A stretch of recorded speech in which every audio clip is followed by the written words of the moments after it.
Ok, bonjour, je m'appelle Carlos Tejo, je suis docteur en littérature comparée de l'université Paris-Cité, appelée actuellement Paris-Cité, appelée Université de Paris avant et encore avant Université Paris Diderot, Paris 7.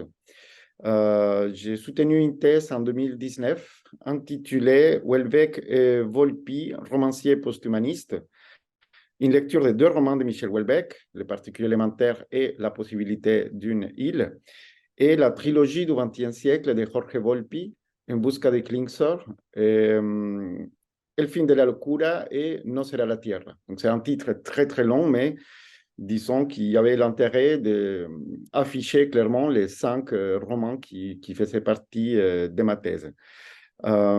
Actuellement, je donne un cours à l'Université d'Amiens, un cours en cinéma pour la préparation du CAPES à propos du film Zama de la réalisatrice Lucrecia Martel. Et depuis 2018, j'ai fondé une association qui s'appelle Image et Parole. C'est une association interdisciplinaire de recherche et de projets sur le texte et l'image.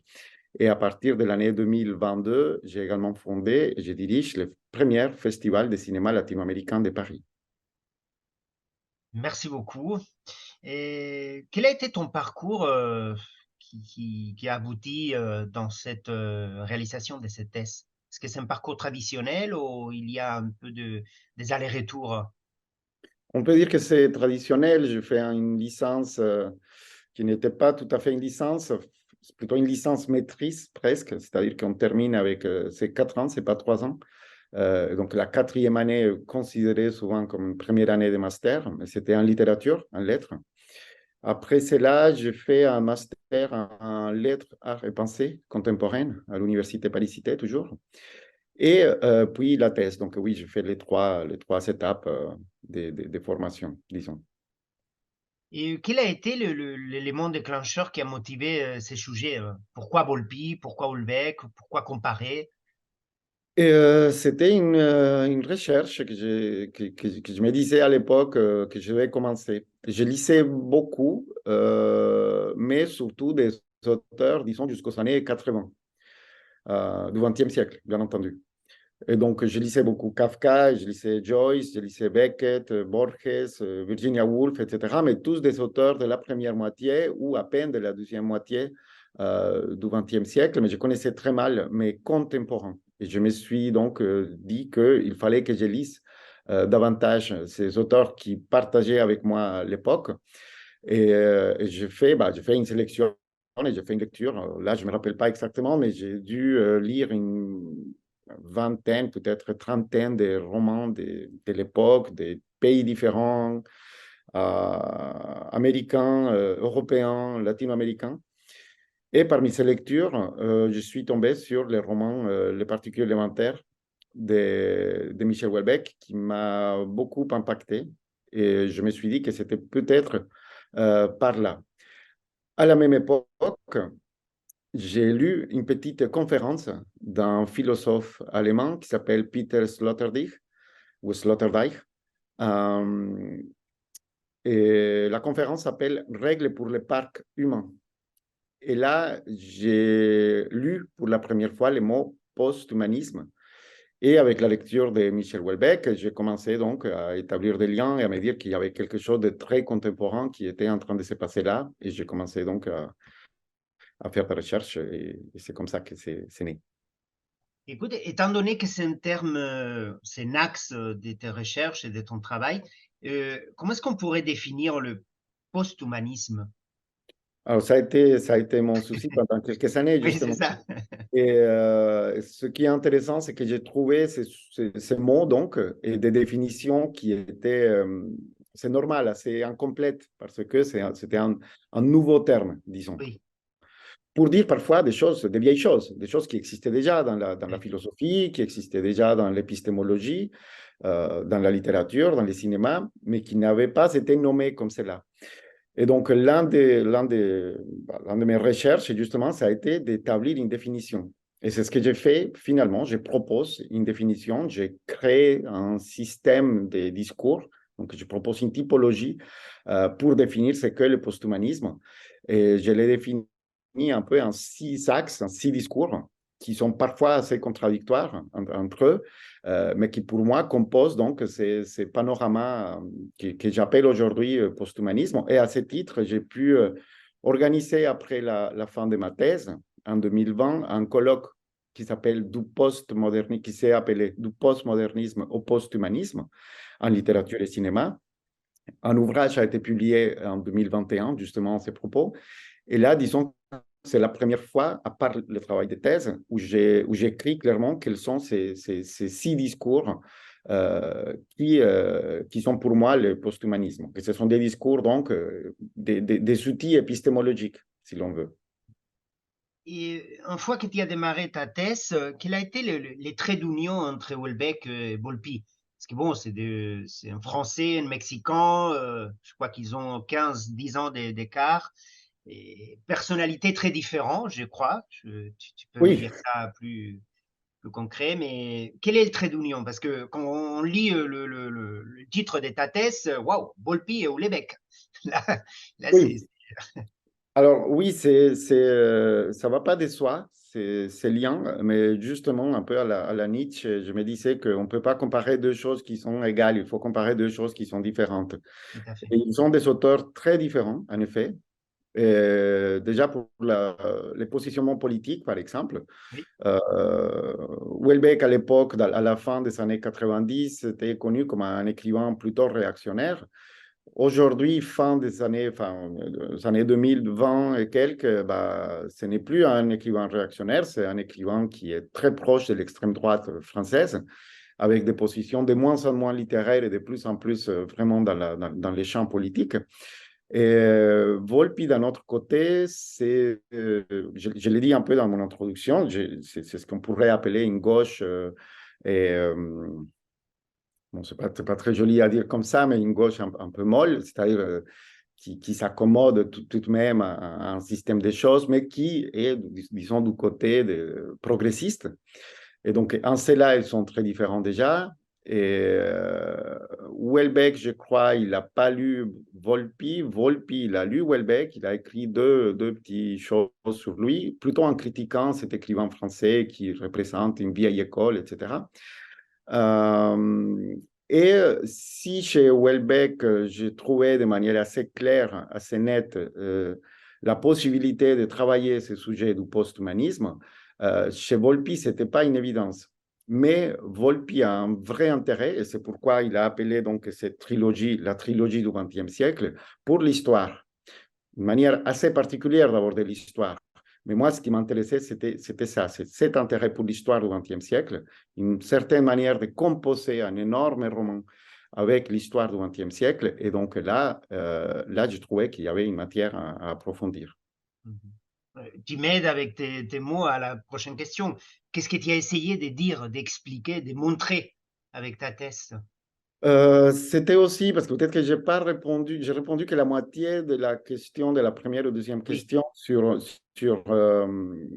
pourquoi ces sujets. Donc, il y avait oui. en effet la recherche d'une littérature contemporaine, mais aussi d'une philosophie peut-être contemporaine, une autre manière de penser les choses. Et donc, finalement, c'est ce que j'essayais de faire, c'était de trouver un outil épistémologique pour lire ces romans et de voir comment aujourd'hui on pouvait peut-être consolider, construire une perspective théorique et critique pour aborder ces romans qui ont des intérêts très contemporains. C'est-à-dire, dans le cas de Houellebecq, on est dans ces 2 romans que j'ai travaillés et que je continue à considérer que ce sont ces très bons romans. Ça a un peu changé par la suite. Mais dans ces 2-là, il a un intérêt vraiment pour la fin du monde, pour la destruction de l'humanité, à l'aide donc des enjeux technoscientifiques. Volpi, il s'intéresse à ces enjeux technoscientifiques, mais il ne va pas si loin que Houellebecq. Il ne va pas à la fin du monde, à la création d'une nouvelle espèce qui remplacerait l'espèce humaine, mais il reste dans cette constatation de la décadence, de la chute des idéaux qui a marqué donc surtout la deuxième moitié du XXe siècle. Ils sont aussi, et ça je l'ai dit dans un chapitre de ma thèse un intérêt très particulier pour les années 60, même pour les 68. Mais là, je trouvais quelque chose de très intéressant, c'est que Houellebecq est un Français, il ne s'intéresse pas du tout au mai 68, il s'intéresse plutôt au 68 aux États-Unis, c'est-à-dire à la New Wave et au mouvement hippie et à tout ce qui s'est passé après la génération Beat aux États-Unis. Et Volpi, mexicain, il s'intéresse davantage en mai 68 et donc aux intellectuels de gauche français, Foucault, Althusser, Roland Barthes, etc. Et à ces mouvements donc français. Là, il y avait aussi un lien intéressant. Translation continentale, une espèce de Oui, translation continentale, oui. Je oui. fais une petite parenthèse par rapport à ta thèse. Tu as évoqué, quand tu parlais de l'œuvre de Houellebecq, tu as dit que pour toi, à ton avis, ces deux œuvres, c'est ces deux premières grandes œuvres, mais ça a changé après. Qu'est-ce que tu veux dire avec ça? Je pense que sa littérature, c'est normal, hein, je l'ai dit sans méchanceté. Oui, oui, Les artistes, les écrivains, les réalisateurs, ils sont tous des êtres humains. Et parfois, il y a des œuvres qui se tarissent. Et j'ai l'impression que les romans de Houellebecq après sont parfois des reformulations des choses qu'il a déjà dit en les disant mieux. Et que j'ai tout lu, hein, bien sûr, de ce qu'il a écrit, et j'ai l'impression que oui, ces derniers romans, il y a pas grand-chose de nouveau. Alors que dans ces deux-là, il y avait une proposition intellectuelle et littéraire. et chez Volpi, on serait dans les mêmes cas ou Et c'est inévitable cette question. oui, c'est inévitable, ouais, je la voyais venir. Peut-être que je dois dire quelque chose qui a été toujours très compliqué pour moi. Je ne suis vraiment pas un fan de la littérature, ni de l'un ni de l'autre. Et, euh, et ça a fait partie de mon travail. Je les ai considérés comme des objets d'analyse, des objets. Je me suis toujours positionné comme un critique et pas comme un fan ou comme un lecteur Oui, qui adore ce qu'ils font. De la même manière que je me positionne face au posthumanisme avec une distance analytique. Il y a parmi ces discours que je trouve dans le posthumanisme des discours avec lesquels je suis mais, complètement contre. Je les analyse tout de même. Il y a d'autres auxquels j'adhère, certes. L'œuvre de Volpi n'est pas du tout révolutionnaire dans l'écriture. C'est un écrivain finalement assez classique. oui, Et, oui, c'est ça, c'est tout à fait, oui, c'est mais ce vrai. qui m'intéressait chez lui, c'était une certaine manière d'aborder Ouais. cette histoire du XXe siècle. C'est surtout ça qui m'a intéressé, une certaine manière de mobiliser une érudition ou dans tous les cas une quantité énorme d'informations factuelles dans le cadre des romans. C'est là qui m'a intéressé. Sa littérature, et au-delà de cela, n'a pas pour moi un intérêt très, très grand.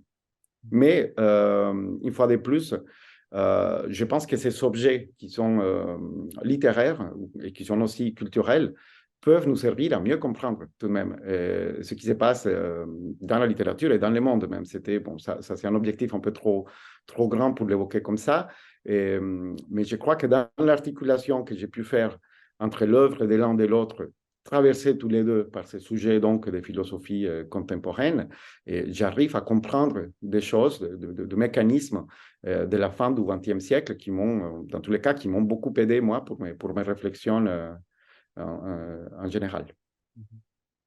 Et chaque fois qu'on est face à des chercheurs qui traitent les contemporaines, dans ces cas la littérature, on pose la même question. Est-ce que tu as rencontré physiquement ou via messagerie les écrivains? Si c'est le cas, comment est-ce que c'est passé? Si c'est pas le cas, pourquoi? Et quelle est ta position face à cette possibilité de Oui, rencontrer les écrivains avec lesquels on travaille? oui, bien sûr, c'est une question qu'on se pose quand c'est possible. Quand on Oui, travaille oui, sur le Moyen Âge ou sur le 19e siècle, bien sûr oui. qu'on n'y pense même pas. Et alors, j'ai rencontré très rapidement Jorge Volpi, une fois à Paris. Donc, c'est dire, je n'ai pas fait non plus l'effort d'aller au Mexique, par exemple, de le rencontrer ailleurs. Et on a parlé très rapidement, je lui ai juste dit ce que j'étais en train de faire. Mais je n'avais pas l'intérêt vraiment de faire, par exemple, un entretien ou de soumettre devant lui mes idées ou mes propos critiques. Ça ne m'intéressait pas. Et Michel Houellebecq, bah, comme je travaille un peu dans les cinémas et qu'il a aussi fait beaucoup de choses dans les cinémas, je pense qu'il y a beaucoup de personnes que je connais qui le connaissent, mais je n'ai pas trop essayé non plus de l'approcher.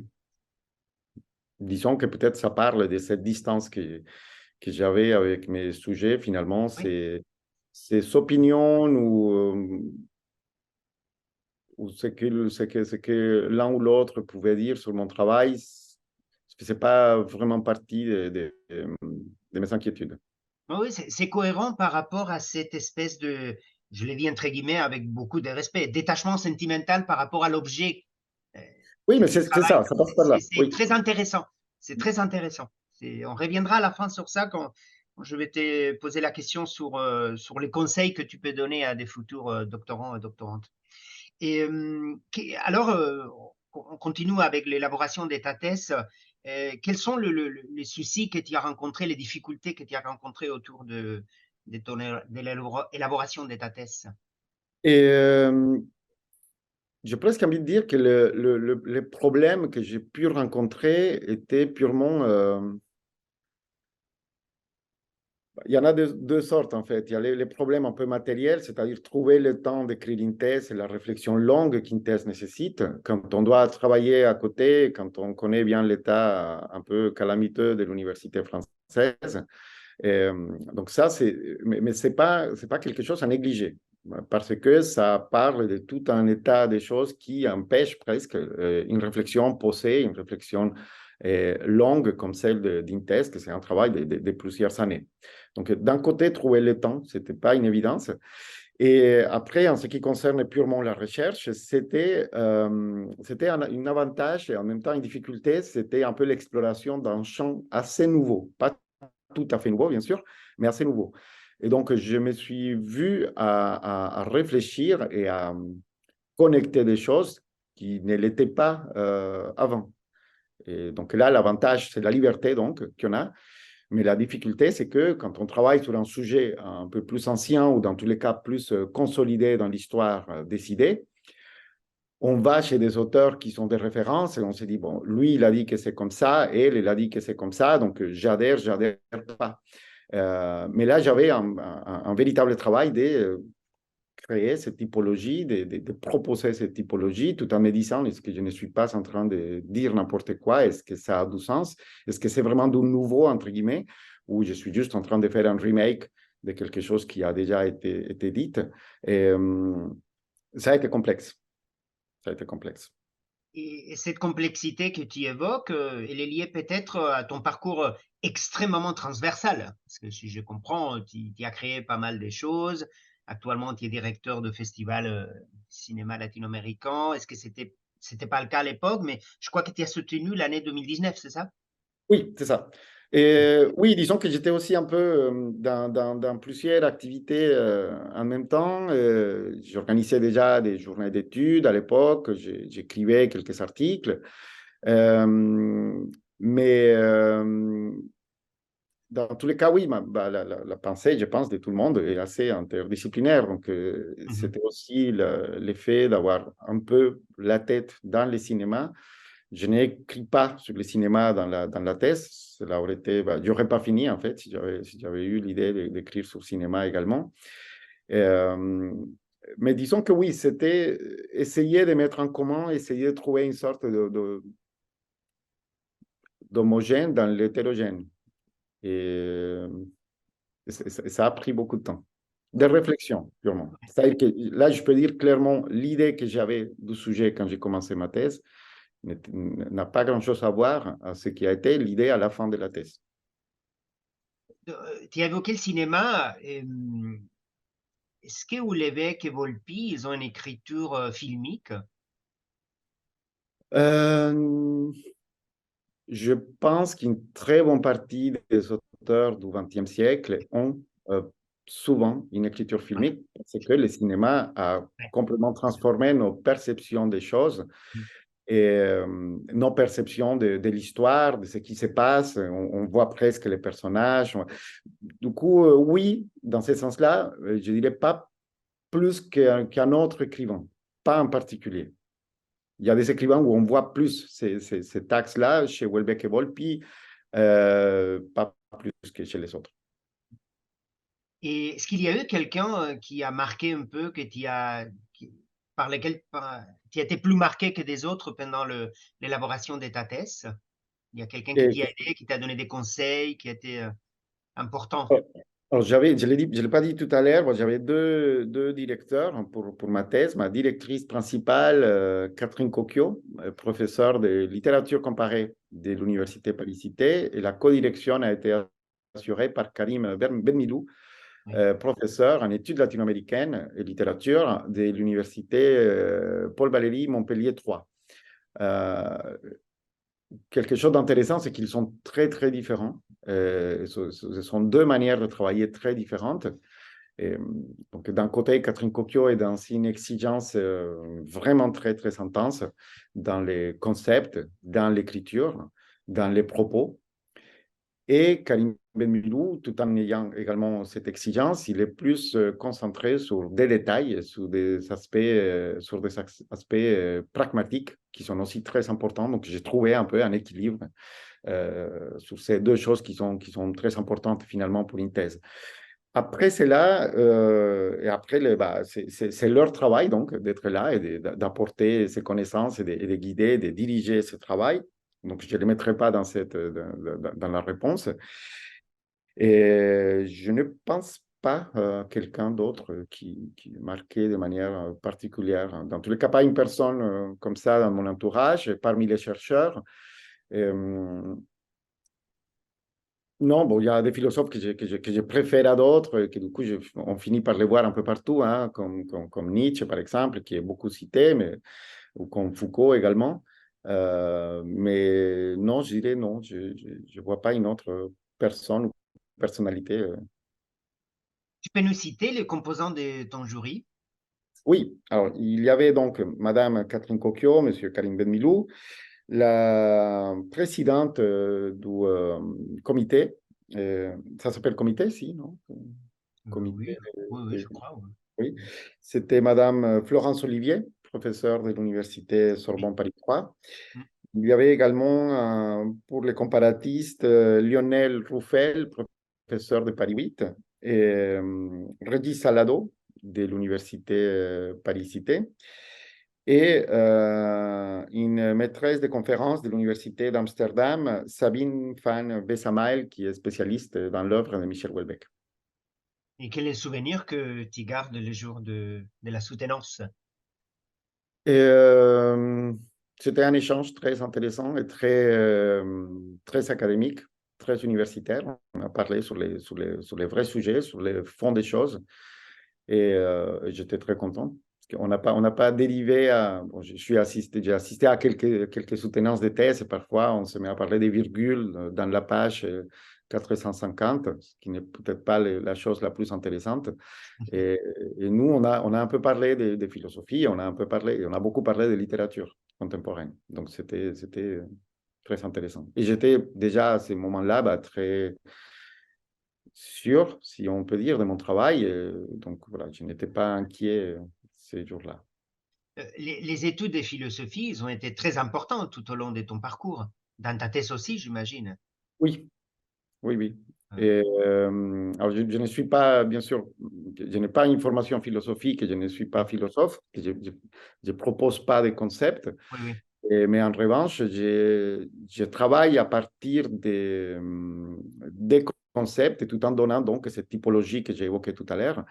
Et c'est tout de même un peu la colonne, c'est les centres de, de mes recherches. Pas seulement Et, même de la thèse, mais de mes recherches. Après, je viens de publier il y a 2 semaines un livre qui s'appelle Anti-humanisme, qui est lui-même un de ces discours qui composent le post-humanisme. Donc, j'élabore encore cette typologie et je n'ai pas fini. J'ai encore deux ouvrages en tête qui devraient sortir bientôt et, sur ces sujets. dans quelle mesure l'enseignant ou le professionnel que tu es aujourd'hui, il est marqué par ces années de recherche? C'est difficile à dire, non? Mais mais je pense que même si à l'époque, quand on s'inscrit en thèse et quand on commence, on a déjà quand même un certain parcours universitaire, mais, euh, mais la rigueur, peut-être, Ouais. qui donne un travail de thèse est très particulière. Et je pense qu'en effet, quand on a écrit une thèse, on a une certaine manière de, de, de, d'exprimer cette rigueur dans ce que l'on fait, qui est peut-être celle d'un docteur. J'ose penser que c'est là. Mais... Et quelle est l'image que tu as aujourd'hui, toi, de la littérature latino-américaine contemporaine par rapport au posthumanisme? Alors, une chose qui est très intéressante là sur cette question, c'est que justement, ces romans-là, ces œuvres que j'ai travaillées, ils ont été écrites entre Ouais, 98 et 2006. ouais, Donc, c'est quand même assez tôt. mm, Quand j'ai commencé à travailler sur ces sujets, j'ai échangé avec des gens, avec d'autres chercheurs. Personne n'avait jamais entendu parler de posthumanisme ou ce genre de choses. Euh, un peu vers la fin de ma thèse, 2019, mais un petit peu avant, peut-être déjà 2018, et aujourd'hui davantage, il y a beaucoup d'écrivains donc qui vont essayer de faire cela. Pour moi, il s'arrive un peu tard, justement, car la littérature, c'est l'idée de voir un peu loin, pas seulement de faire des constats sur les présents.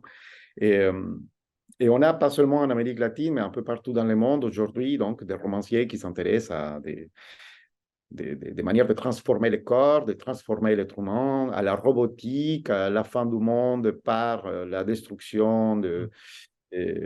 qui a un lien avec le libéralisme économique, ce genre de choses, et qui ont peut-être un lien avec mes sujets, de la même manière que les études des coloniaux ou le féminisme radical, qui sont aussi des sujets que je peux incorporer à ce que j'appelle posthumanisme.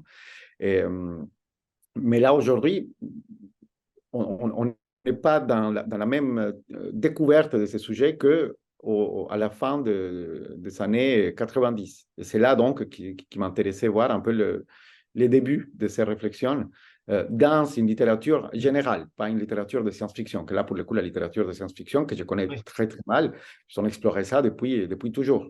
Mais la littérature générale, pas autant que ça, et, sauf bien sûr quelques exceptions.